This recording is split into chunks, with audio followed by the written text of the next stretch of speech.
So hello बच्चों, here is the question. Write true or false and justify your answer. If the radius of a right circular cone is halved and height is doubled, the volume will remain unchanged. Okay, so ये statement true है या false ये हम लोगों को बताना है. तो इस question में हमारा की concept क्या हो जाएगा? तो हमारा की concept हो जाएगा यहाँ पे volume of cone. Okay, volume of cone. So what is the formula of volume of cone? 1 by 3 pi r square h. 1 by 3 pi r square h. Okay, so यहाँ पे हम लोग आगे प्रोसीड करते हैं. Let the radius of cone be r.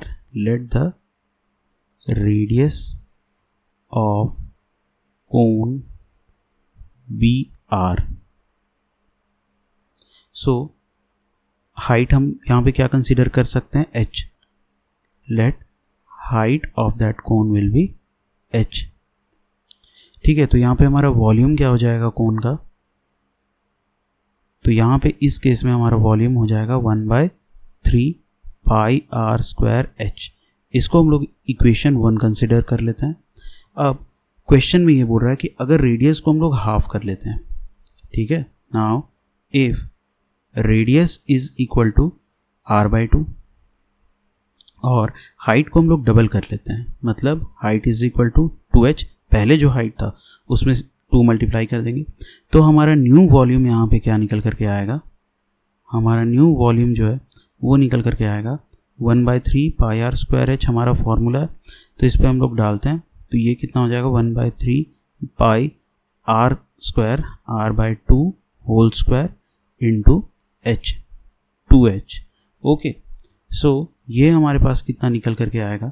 ये हमारे पास कितना आ जाएगा? 1 by 3 pi are square by 2 into 2h.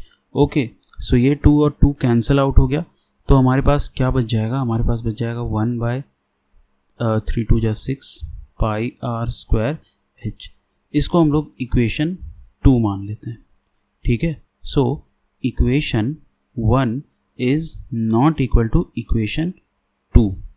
ठीक है, so ये statement हमारा false हो जाएगा.